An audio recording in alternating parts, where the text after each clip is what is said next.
Poor barber Ivan Yakovlevich makes his morning breakfast and finds a nose implanted within the bread as he slices into it. And he recognizes that the nose is the collegiate assessor Kovalev's nose that he constantly shaves each week. Kovalev is a client of his and is told and tells poor Ivan that he stinks. Ivan is afraid of the police and getting in trouble, so he surreptitiously attempts to discard the nose in the river and back alleys. However, a police officer stops him, questions him, and the rest of the events are shrouded in mystery. Now, the second part, March 25th, Kovalev wakes up to find his face as smooth as a pancake, and his nose is missing. Kovalev is a man of inflated ranks, telling people that he's a major instead of the collegiate assessor that he actually is. He'd only marry if it came with a large dowry. Quite the womanizer here. Yeah, he's a great guy.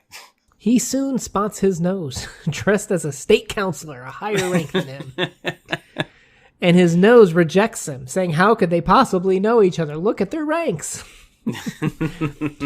So Kovalev, right? So he goes to visit the police station, who won't help him. He goes to visit a newspaper guy to put out an ad. They don't finalize anything. Looking for nose. Yeah.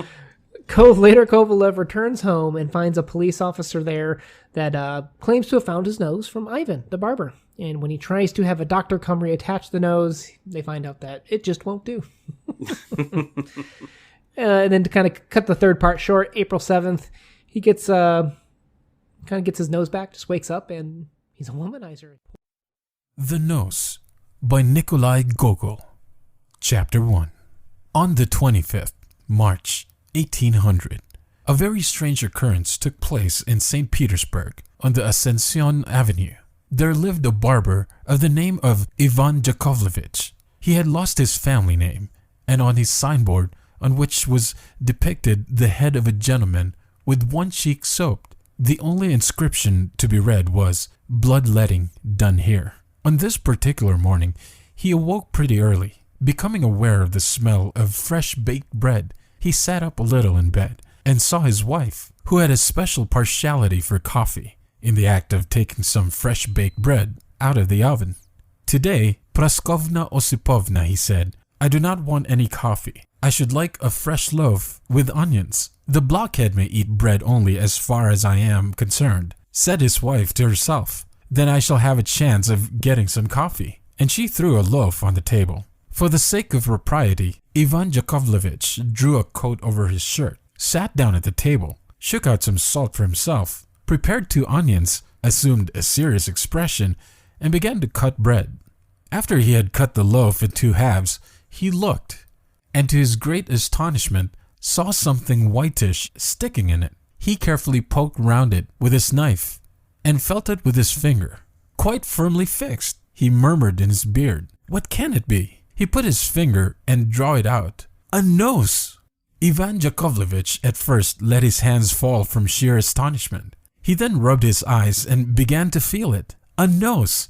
An actual nose! And moreover, it seemed to be the nose of an acquaintance. Alarm and terror were depicted in Ivan's face, but these feelings were slight in comparison with the disgust which took possession of his wife.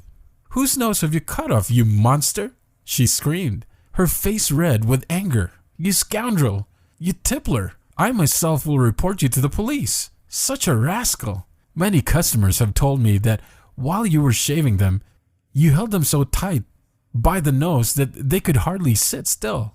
But Ivan Yakovlevich was more dead than alive. He saw at once that this nose could belong to no other than Kovalov, a member of the municipal committee whom he shaved every Sunday and Wednesday. "Stop, Praskovna Osipovna! I will wrap it in a piece of cloth and place it in the corner. There it may remain for the present. Later on, I will take it away." "No, not there. Shall I endure an amputated nose in my room? You understand nothing except how to strop a razor. You know nothing of the duties and obligations of a respectable man. You vagabond! You good for nothing! Am I to undertake all the responsibility for you at the police office? Ah, you soap smearer! You blockhead! Take it away where you like, but don't let it stay under my eyes. Ivan Yakovlevich stood there flabbergasted. He thought and knew not what he thought. "The devil knows how that happened," he said at last, scratching his head behind his ear. "Whether I came home drunk last night or not, I really don't know. But in all probability, this is quite extraordinary occurrence. For a loaf is something baked and a nose is something different. I don't understand the matter at all." And Ivan Yakovlevich was silent. The thought that the police might find him in unlawful possession of a nose and arrest him robbed him of all presence of mind. Already he began to have visions of a red collar with silver braid of a sword, and he trembled all over. At last he finished dressing himself, and to the accompaniment of the emphatic exhortations of his spouse, he wrapped up the nose in a cloth and issued into the street. He intended to lose it somewhere, either at somebody's door, or in a public square, or in a narrow alley. But just then, in order to complete his bad luck, he was met by an acquaintance who showered inquiries upon him. "Hullo, Ivan Yakovlevich, whom are you going to shave so early in the morning?" So that he could find no suitable opportunity to do what he wanted. Later on, he did let the nose drop, but a sentry bore down upon him with his halberd and said, "Look out, you have let something drop." And Ivan Yakovlevich was obliged to pick it up and put it in his pocket. A feeling of despair began to take possession of him, all the more as the streets became more thronged and the merchants began to open their shops. At last he resolved to go to the Isaac Bridge, where perhaps he might succeed in throwing it into the Neva. But my conscience is a little uneasy that I have not yet given any detailed information about Ivan Yakovlevich, an estimable man in many ways. Like every honest Russian tradesman, Ivan Yakovlevich was a terrible drunkard, and although he shaved other people's faces every day, his own was always unshaved. His coat, he never wore an overcoat, was quite mottled.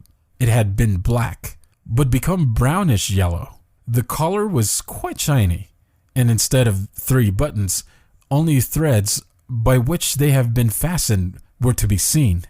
Ivan Yakovlevich was a great cynic, and when Kavalov, the member of the municipal committee, said to him, as was his custom while being shaved, "Your hands always smell, Ivan Yakovlevich," and the latter answered, "What do they smell of?" "I don't know, my friend, but they smell very strong." Ivan Yakovlevich, after taking a pinch of snuff, would then, by way of reprisals, set to work to soap him on the cheek, the upper lip, behind the ears, on the chin, and everywhere. This worthy man now stood on the Isaac Bridge. At first, he looked round him, then he leaned on the railings of the bridge, as though he wished to look down and see how many fish were swimming past, and secretly threw the nose, wrapped in a little piece of cloth, into the water. He felt as though a ton weight had been lifted off him, and laughed cheerfully. Instead, however, of going to shave any officials, he turned his steps to a building, the signboard of which bore the legend, "Tea served here," in order to have a glass of punch, when suddenly he perceived at the other end of the bridge a police inspector of imposing exterior, with long whiskers, 3-cornered hat, and sword hanging at his side. He nearly fainted, but the police inspector beckoned to him with his hand and said, "Come here, my dear sir." Ivan Yakovlevich, knowing how a gentleman should behave, took his hat off quickly, went towards the police inspector, and said, "I hope you're in the best of health." "Never mind my health. Tell me, my friend, why were you standing on the bridge?" "By heaven, gracious sir, I was on the way to my customers, and only looked down to see if the river was flowing quickly." "That is a lie. You won't get out of it like that. Confess the truth." "I am willing to shave your grace 2 or even 3 times a week, gratis," answered Ivan Yakovlevich. "No, my friend, don't put yourself out. 3 barbers are busy with me already, and reckon it a high honor that I let them show me their skill. Now then, out with it. What were you doing there?" Ivan Yakovlevich grew pale, but here the strange episode vanishes in mist, and what further happened is not known. Chapter 2. Kovalov, the member of the municipal committee, awoke fairly early that morning and made a droning noise, brr, brr through his lips, as he always did, though he could not say why. He stretched himself and told his valet to give him a little mirror which was on the table. He wished to look at the heat boil which had appeared on his nose the previous evening, but to his great astonishment, he saw that instead of his nose, he had a perfectly smooth vacancy in his face. Thoroughly alarmed, he ordered some water to be brought and rubbed his eyes with a towel. Sure enough, he had no longer a nose. He then sprang out of bed and shook himself violently. No nose anymore. He dressed himself and went at once to the police superintendent. But before proceeding further, we must certainly give the reader some information about Kovalov, so that he may know what sort of man this member of the municipal committee really was. These committee men who obtained that title by means of certificates of learning must not be compared with the committee men appointed for the Caucasus district, who are of quite a different kind. The learned committee man, but Russia is such a wonderful country that when one committee man is spoken of, all the others from Riga to Kamchatka refer it to themselves. The same is also true of all the other titled officials. Kovalov had been a Caucasian committee man 2 years previously and could not forget that he had occupied that position. But in order to enhance his own importance, he never called himself committee man, but major. Listen, my dear, he used to say when he met an old woman in the street who sold shirt fronts, "Go to my house in Sadovaya Street and ask, does Major Kovalov live here? Any child can tell you where it is." Accordingly, we will call him for the future Major Kovalov. It was his custom to take a daily walk at the Nevsky Avenue. The color of his shirt was always remarkably clean and stiff. He wore the same style of whiskers as those that are worn by governors of districts, architects, and regimental doctors. In short, all those who have full red cheeks and play a good game of whist. These whiskers grow straight across the cheek towards the nose. Major Kovalov wore a number of seals, on some of which were engraved armorial bearings and others the name of the days of the week. He had come to St. Petersburg with the view of obtaining some position corresponding to his rank, if possible that of vice-governor of a province, but he was prepared to be content with that of a bailiff in some department or other. He was moreover not disclinched to marry, but only such a lady who could bring with her a dowry of 200,000 rubles. Accordingly, the reader can judge for himself what his sensations were when he found in his face, instead of a very symmetrical nose, a broad, flat vacancy. To increase his misfortune, a single droshky was to be seen in the street, and so he was obliged to proceed on foot. He wrapped himself up in his cloak and held his handkerchief to his face, as though his nose bled. But perhaps it is all only my imagination. It is impossible that a nose should drop off in such a silly way, he thought, and stepped into a confectioner's shop in order to look into the mirror. Fortunately, no customer was in the shop. Only small shop boys were cleaning it out and putting chairs and tables straight. Others with sleepy faces were carrying fresh cakes on trays, and yesterday's newspaper, stained with coffee, were still lying about. "Thank God no one is here," he said to himself. "Now I can look at myself leisurely." He stepped gingerly up to a mirror and looked. "What an infernal face!" he exclaimed, and spat with disgust. If there were only something there instead of the nose, but there is absolutely nothing. He bit his lips with vexation, left the confectioner's, and resolved, quite contrary to his habit, neither to look nor smile at anyone on the street. Suddenly, he halted as if rooted to the spot before a door, where something extraordinary happened. A carriage drew up to the entrance. The carriage door was open, and a gentleman in uniform came out, hurried up the steps. How great was Kovalov's terror and astonishment when he saw that it was his own nose. At this extraordinary sight, everything seemed to turn round with him. He felt as though he could hardly keep upright on his legs. But though trembling all over as though with fever, he resolved to wait till the nose should return to the carriage.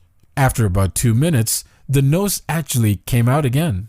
It wore a gold embroidered uniform with a stiff, high collar, trousers of chamois leather, and a sword hung on its side. The hat, adorned with a plume, showed that it held the rank of a state councillor. It was obvious that it was paying duty calls. It looked round on both sides, called to the coachman, "Drive on," and got into the carriage, which drove away. Poor Kovalov nearly lost his reason. He did not know what to think of this extraordinary procedure, and indeed how it was possible that the nose which only yesterday he had on his face, and which could neither walk nor drive, should wear a uniform.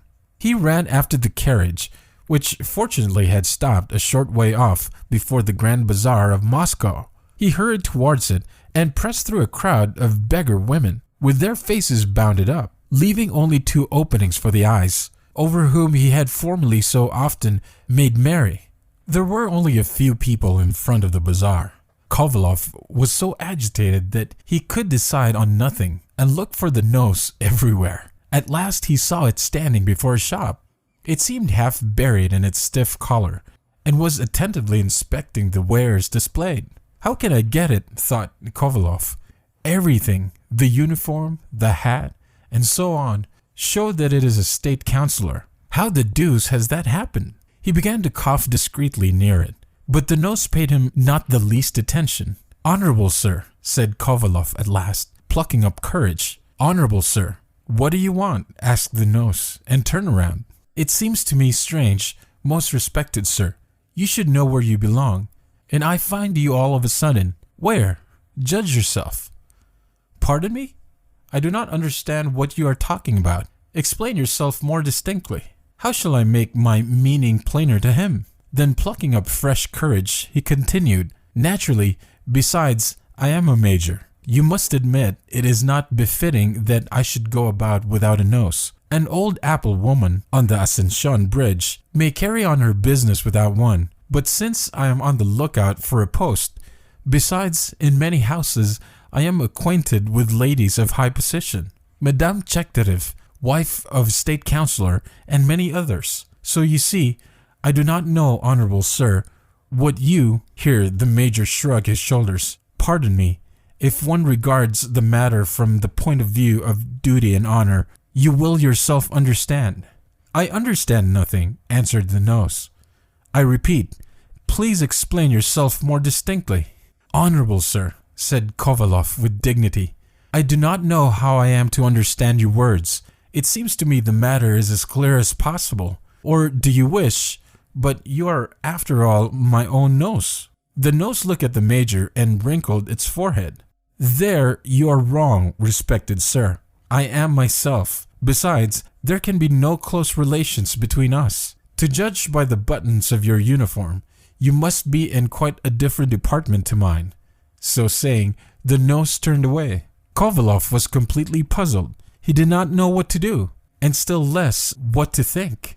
At this moment, he heard the pleasant rustling of a lady's dress, and there approached an elderly lady wearing a quantity of lace, and by her side, her graceful daughter in a white dress, which set off her slender figure to advantage, and wearing a light straw hat. Behind the ladies marched a tall lackey with long whiskers. Kovalov advanced a few steps, adjusted his cambric collar, arranged his seals, which hung by a little gold chain, and with smiling face fixed his eyes on the graceful lady, who bowed lightly like a spring flower, and raised to her brow her little white hand with transparent fingers. He smiled still more when he spied under the brim of her hat her little round chin and part of her cheek faintly tainted with rose color.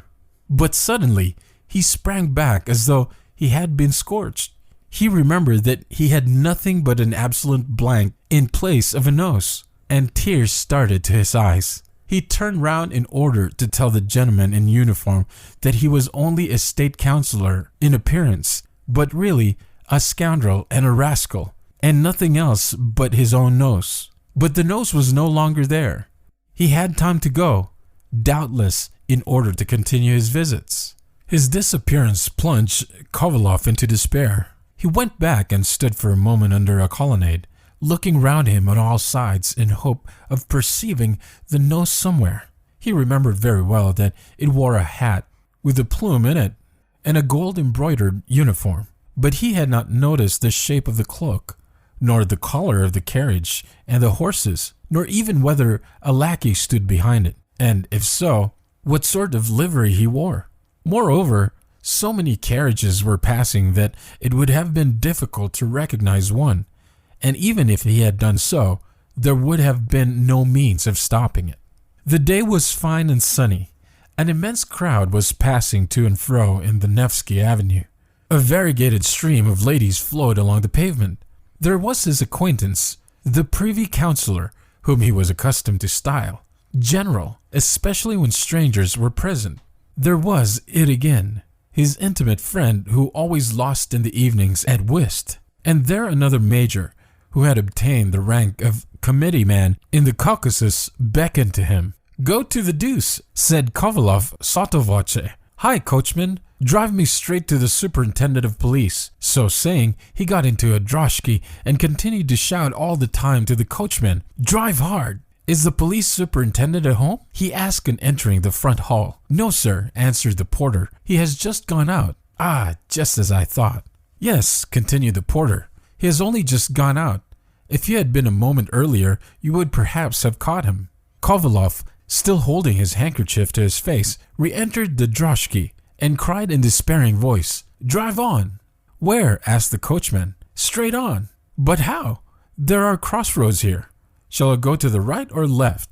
This question made Kovalov reflect. In his situation, it was necessary to have recourse to the police, not because the affair had anything to do with them directly, but because they acted more promptly than other authorities. As for demanding any explanation from the department to which the nose claimed to belong, it would, he felt, be useless, for the answers of that gentleman showed that he regarded nothing as sacred, and he might just as likely have lied in this matter as in saying that he had never seen Kovalov. But just as was about to order the coachman to drive to the police station, the idea occurred to him that this is rascally scoundrel who, at their first meeting, had behaved so disloyally towards him, might, profiting by the delay, quit the city secretly, and then his searching would be in vain, or might last over a whole month. Finally, as though visited with a heavenly inspiration, he resolved to go directly to an advertisement office, and to advertise the loss of his nose, giving all its distinctive characteristics in detail, so that anyone who found it might bring it at once to him, or at any rate inform him where it lived. Having decided on this course, he ordered the coachman to drive to the advertisement office, and all the way he continued to punch him in the back. "Quick, scoundrel, quick!" "Yes, sir," answered the coachman, lashing his shaggy horse with the reins. At last they arrived, and Kovalov, out of breath, rushed into a little room where a gray-haired official in an old coat, with spectacles on his nose, sat at the table holding his pen between his teeth, counting a heap of copper coins. "Who takes the advertisements here?" exclaimed Kovalov. "At your service, sir," answered the gray-haired functionary, looking up and then fastening his eyes again on the heap of coins before him. "I wish to place an advertisement in your paper." "Have the kindness to wait a minute," answered the official, putting down figures on the paper with one hand, and with the other moving two balls on his calculating frame. A lackey, whose silver-laced coat showed that he served in one of the houses of nobility, was standing by the table with a note in his hand, and speaking in a lively tone, by way of showing himself sociable. "Would you believe it, sir? This little dog really not worth 24 kopecks, and for my own part, I would not give a farthing for it. But the countess is quite gone upon it, and offers 100 rubles reward to anyone who finds it. To tell you the truth, the tastes of these people are very different from ours. They don't mind giving 500 or 1,000 rubles for a poodle or a pointer, provided it be a good one." The official listened with a serious air while counting the number of letters contained in the note. At either side of the table stood a number of housekeepers, clerks, and porters carrying notes. The writer of one wished to sell a barouche, which had been bought from Paris in 1814 and had been little used. Others wanted to dispose of a strong droshky which wanted one spring. a spirited horse 17 years old, and so on. The room where these people were collected was very small, and the air was very close. But Kovalov was not affected by it, for he had covered his face with a handkerchief, and because his nose itself was heaven knew where. "Sir, allow me to ask you, am I in a great hurry?" he said at last impatiently. In a moment, 2 rubles, 24 kopecks, 1 minute, 1 ruble, 64 kopecks, said the gray-haired official, throwing their notes back to the housekeepers and porters. "What do you wish?" he said, turning to Kovalov. "I wish," answered the latter, "I have just been swindled and cheated, and I cannot get hold of the perpetrator. I only want you to insert an advertisement to say that whoever brings this scoundrel to me will be rewarded." "What is your name, please?" "Why do you want to know my name?" "I have many lady friends. Madame Chekhterev, wife of state councillor. Madame Podtochina, wife of a colonel. Heaven forbid that they should get to hear it. You can simply write committee man, or better, major. And the man who has run away is your serf." "Serf? If he was, it would not be such a great swindle. It is the nose which has absconded." What a strange name. "And this Mr. Nose has stolen from you a considerable sum?" "Mr. Nose? Ah, you don't understand me. It is my own nose which has gone. I don't know where. The devil has played a trick on me. How has it disappeared? I don't understand. I can't tell you how. But the important point is that now it walks about the city itself, a state councillor. That is why I want you to advertise that whoever gets hold of it should bring it as soon as possible to me. Consider, how can I live without such a prominent part of my body? It is not as if it were merely a little toe. I would only have to put on my foot on my boot, and no one would notice its absence. Every Thursday, I call on the wife of M. Chekhterev, the state councillor. Madame Podtochina, a colonel's wife, who has a very pretty daughter, is one of my acquaintances. And what am I to do now? I cannot appear before them like this." The official compressed his lips and reflected. "No, I cannot insert an advertisement like that," he said after a long pause. "What? Why not?" "Because it might compromise the paper. Suppose everyone could advertise that his nose was lost. People already say that all sorts of nonsense and lies are inserted." "But this is nonsense. There is nothing of that sort in my case." "You think so? Listen a minute. Last week there was a case very like it. An official came, just as you have done, bringing an advertisement for the insertion of which he had paid 2 rubles, 63 kopecks. And this advertisement simply announced the loss of a black-haired poodle. There did not seem to be anything out of the way in it, but it was really a satire. By the poodle was meant the cashier of some establishment or other. But I am not talking of a poodle, but my own nose, almost myself. I cannot insert your advertisement, but my nose really disappeared. That is a matter for the doctor. There are said to be people who can provide with any kind of nose you like, but I see that you're a witty man, and I like to have your little joke. But I swear to you on my word of honor, look at my face yourself." "Why put yourself out?" continued the official, taking a pinch of snuff. "All the same, if you don't mind," he added with a touch of curiosity, "I should like to have a look at it." The committee man removed the handkerchief from before his face. "It certainly does look odd," said the official. "It is perfectly flat, like a freshly fried pancake. It's hardly credible." "Very well. Are you going to hesitate any more?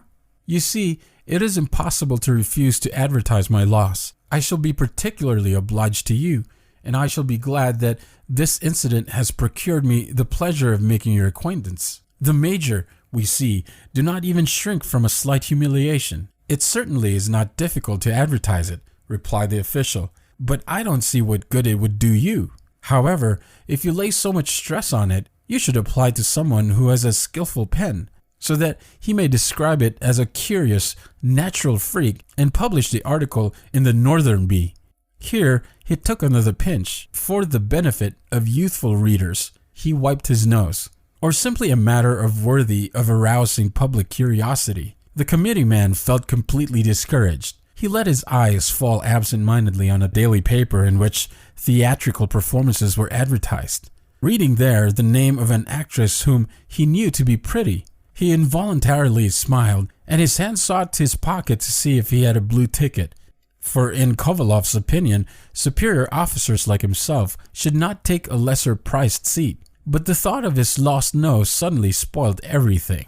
The official himself seemed touched at his difficult position. Desiring to console him, he tried to express his sympathy by a few polite words. "I much regret," he said, "your extraordinary mishap. You will not try a pinch of snuff? It clears the head, banishes depression, and is a good preventive against hemorrhoids." So saying, he reached his snuff box to Kovalov, skillfully concealing at the same time the cover, which was adorned with the portrait of some lady or other. This act, quite innocent in itself, exasperated Kovalov. "I don't understand what you find to joke about in the matter," he exclaimed angrily. "Don't you see that I lack precisely the essential feature for taking snuff?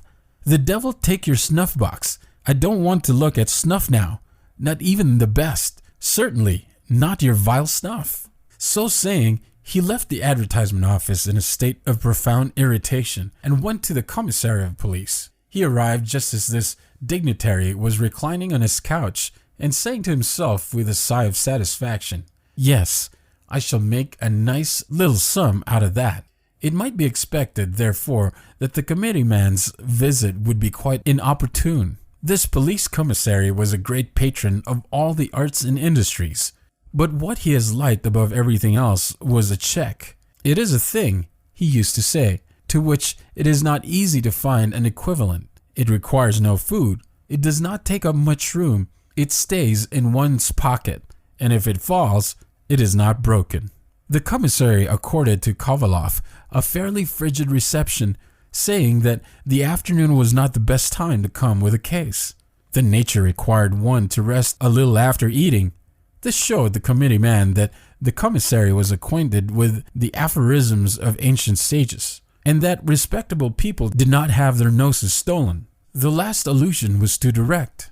We must remember that Kovalov was a very sensitive man. He did not mind anything said against him as an individual, but he could not endure any reflection on his rank or social position.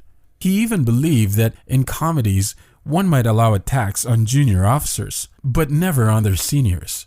The commissary's reception of him hurt his feelings so much that he raised his head proudly and said with dignity, "After such insulting expression on your part, I have nothing more to say," and he left the place. He reached his house quite wearied out. It was already growing dark. After all his fruitless search, his room seemed to him melancholy and even ugly. In the vestibule, he saw his valet Ivan stretched on the leather couch and amusing himself by spitting at the ceiling, which he did very cleverly, hitting every time the same spot. His servant's equanimity enraged him. He struck him on the forehead with his hat and said, "You good for nothing. You're always playing the fool." Ivan rose quickly and hastened to take off his master's cloak. Once in his room, the major, tired and depressed, threw himself in an armchair and after sighing a while, began to soliloquy. "In heaven's name, why should such a misfortune befall me? If I had lost an arm or a leg, it would be less insupportable. But a man without a nose? Devil take it! What is he good for? He is only fit to be thrown out of the window. If it had been taken from me in a war or in a duel, or if I had lost it by my own fault. But it has disappeared inexplicably. But no, it is impossible," he continued after reflecting a few moments. "It is incredible that a nose can disappear like that. Quite incredible. I must be dreaming or suffering from some hallucination. Perhaps I swallowed, by mistake, instead of water, the brandy in which I rubbed my chin after being shaved. That fool of an Ivan must have forgotten to take it away, and I must have swallowed it." In order to find out whether he were really drunk, the major pinched himself so hard that he involuntarily uttered a cry. The pain convinced him that he was quite wide awake. He walked slowly to the looking glass and at first closed his eyes, hoping to see his nose suddenly in its proper place. But on opening them, he started back. "What a hideous sight!" he exclaimed. It was really incomprehensible. One might easily lose a button, a silver spoon, a watch, or something similar.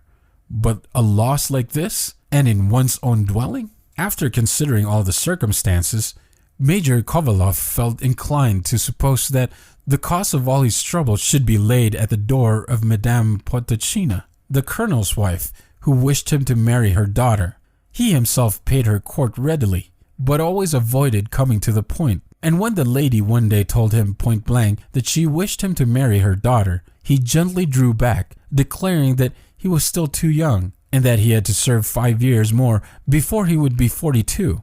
This must be the reason why the lady, in revenge, had resolved to bring him into disgrace, and had hired 2 sorceresses for that object. One thing was certain, his nose had not been cut off.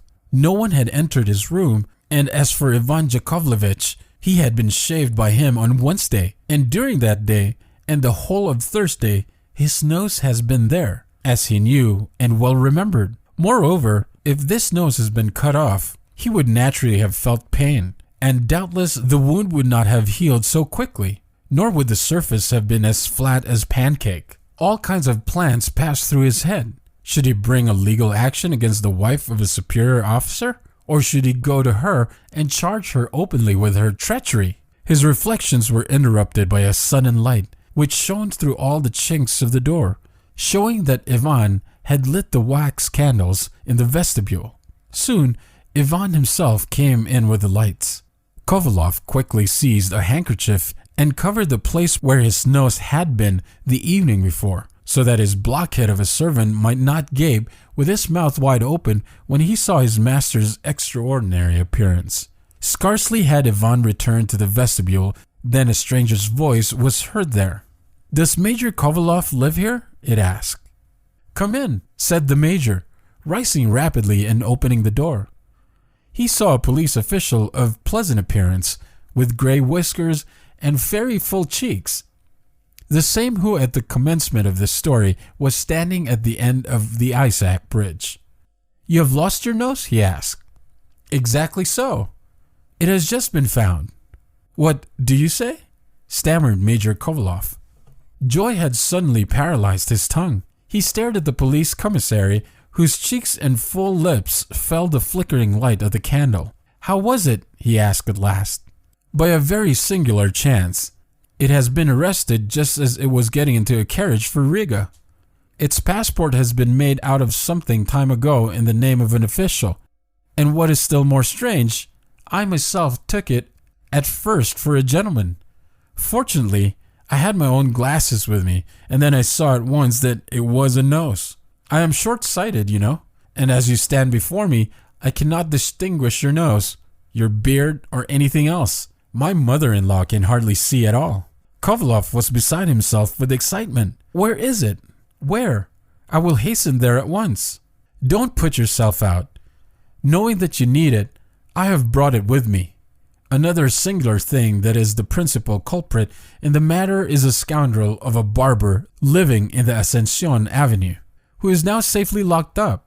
I had long suspected him of drunkenness and theft.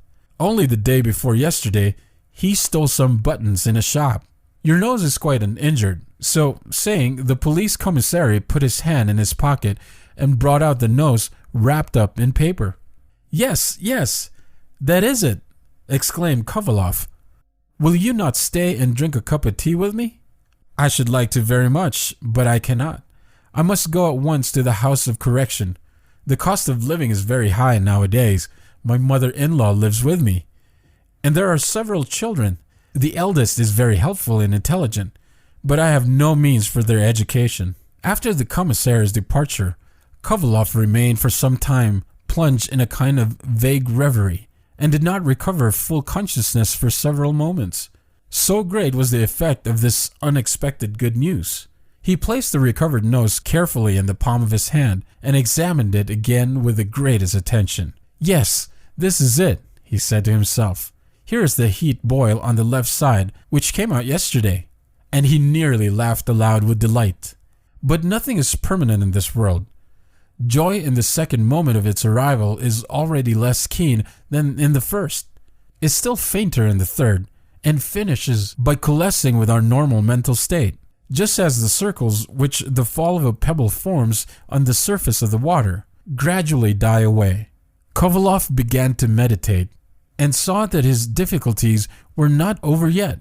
His nose has been recovered, but it had to be joined on again to its proper place. And suppose it could not? As he put this question to himself, Kovalov grew pale. With a feeling of indescribable dread, he rushed towards his dressing table and stood before the mirror in order that he might not place his nose crookedly. His hands trembled. Very carefully, he placed it where it had been before. Horror! It did not remain there. He held it to his mouth and warmed it a little with his breath, and then placed it there again. But it would not hold. "Hold on, you stupid," he said. But the nose seemed to be made of wood, and fell back on the table with a strange noise, as though it had been a cork. The Major's face began to twitch feverishly. "Is it possible that it won't stick?" he asked himself, full of alarm. But however often he tried, all his efforts were in vain. He called Ivan and sent him to fetch the doctor who occupied the finest flat in the mansion. This doctor was a man of imposing appearance who had magnificent black whiskers and a healthy wife. He ate fresh apples every morning and cleaned his teeth with extreme care, using 5 different toothbrushes for 3/4 of an hour daily. The doctor came immediately. After having asked the Major when its misfortune happened, he raised his chin and gave him a Philippe with his finger just where the nose had been, in such a way that the Major suddenly threw back his head and struck the wall with it. The doctor said that it did not matter. Then, making him turn his face to the right, he felt the vacant place and said, Then he made him turn to the left and did the same. Finally, he again gave him a Philippe with his finger, so that the Major started like a horse whose teeth are being examined. After this experiment, the doctor shook his head and said, "No, it cannot be done. Rather remain as you are, lest something worse happen. Certainly, one could replace it at once, but I assure you the remedy would be worse than the disease." "All very fine, but how am I to go on without a nose?" answered Kovalov. "There is nothing worse than that. How can I show myself with such a villainous appearance? I go into good society, and this evening I am invited to 2 parties. I know several ladies. Madame Chekhterev, the wife of a state councillor, Madame Potocina. Although after what she has done, I don't want to have anything to do with her except through the agency of the police. I beg you," continued Kovalov in a supplicating tone, "find some way or other of replacing it, even if it is not quite firm, as long as it holds at all. I can keep it in place sometimes with my hand, whenever there is any risk. Besides, I do not even dance, so that it is not likely to be injured by any sudden movement. As to your fee, be in no anxiety about that. I can well afford it." "Believe me," answered the doctor in a voice which was neither too high nor too low, but soft and almost magnetic, "I do not treat patients from love of gain. That would be contrary to my principles and to my art. It is true that I accept fees, but that is only not to hurt my patients' feelings by refusing them. I could certainly replace your nose, but I assure you on my word of honor, it would only make matters worse. Rather let nature do her own work. Wash the place often with cold water, and I assure you that even without a nose, you will be just well as if you had one. As to the nose itself, I advise you to have it preserved in a bottle of spirits, or, still better, of warm vinegar mixed with 2 spoonfuls of brandy, and then you can sell it at a good price. I would be willing to take it myself, provided you do not ask too much." No, I shall not sell it at any price. I would rather it were lost again." "Excuse me," said the doctor, taking his leave. "I hope to be useful to you, but I can do nothing more. You are at any rate convinced of my goodwill." So saying, the doctor left the room with a dignified air. Kovalov did not even notice his departure. Absorbed in a profound reverie, he only saw the edges of his snow-white cuffs emerging from the sleeves of his black coat. The next day, he resolved, before bringing a formal action, to write to the colonel's wife and see whether she would not return to him, without further dispute, that of which she had deprived him. The letter ran as follows: "To Madame Alexandra Podtochina, I hardly understand your method of action, Be sure that by adopting such a course, you will gain nothing and will certainly not succeed in making me marry your daughter. Believe me, the story of my nose has become well known. It is you and no one else who have taken the principal part in it. Its unexpected separation from the place which it occupied, its flight and its appearances sometimes in the disguise of an official, sometimes in proper person, are nothing but the consequence of unholy spells employed by you or by persons who, like you, are addicted to such honorable pursuits. On my part, I wish to inform you that if the above-mentioned nose is not restored to the day to its proper place, I shall be obliged to have recourse to legal procedure. For the rest, with all respect, I have the honor to be your humble servant, Platon Kovalov. The reply was not long in coming and was as follows. Major Platon Kovalov, your letter has profoundly astonished me. I must confess that I had not expected such unjust reproaches on your part. I assure you that the official of whom you speak has not been at my house, either disguised or in his proper person. It is true that Filip Ivanovich Potanchikov has paid visits at my house, and though he has actually asked for my daughter's hand, and was man of good breeding, respectable and intelligent, I never gave him any hope. Again, you say something about a nose. If you intend to imply by that I wish to snob you, to meet you with a refusal, I am very astonished because, as you well know, I was quite of the opposite mind. If after this you wish to ask for my daughter's hand, I should be glad to gratify you, for such has also been the object of my most fervent desire, in the hope of the accomplishment of which I remain yours most sincerely, Alexandra Potocina. No, said Kovalov, after having reperused the letter, she is certainly not guilty. It is impossible. Such a letter could not be written by a criminal. The committee man was experienced in such matters, for he had been often officially disputed to conduct criminal investigations while in the Caucasus. But then how and by what trick of fate has the thing happened? He said to himself with a gesture of discouragement. The devil must be at the bottom of it. Meanwhile, the rumor of this extraordinary event has spread all over the city, and as is generally the case, not without numerous additions. At that period, there was a general disposition to believe in the miraculous. The public had recently been impressed by experiments in magnetism. The story of the floating chairs in Konyushinaya Street was still quite recent. There was nothing astonishing in hearing soon afterwards that Major Kovalov's nose was to be seen walking every day at 3 o'clock on the Nevsky Avenue. The crowd of curious spectators which gathered there daily was enormous.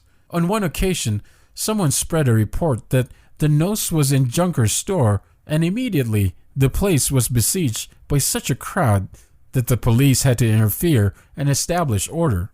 A certain speculator with a grave, whiskered face, who sold cakes at the theater door, had some strong wooden benches made which he placed before the window of the stores, and obligingly invited the public to stand on them and look in, at the modest charge of 24 kopecks.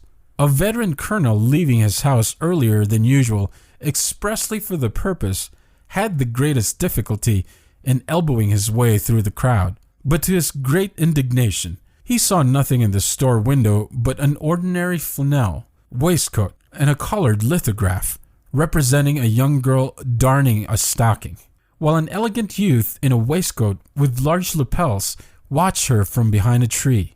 The picture had hung in the same place for more than 10 years. The colonel went off, growling savagely to himself. How can the fools let themselves be excited by such idiotic stories? Then another rumor got aboard, to the effect that the nose of Major Kovalov was in the habit of walking not on the Nevsky Avenue, but in the Taurus Gardens. Some students in the Academy of Surgery went there on purpose to see it. A high-born lady wrote to the keeper of the gardens, asking him to show her children this rare phenomenon, and to give them some suitable instruction on the occasion. All these incidents were eagerly collected by the town wits, who just then were very short of anecdotes adapted to amuse ladies. On the other hand, the minority of solid, sober people were very much displeased.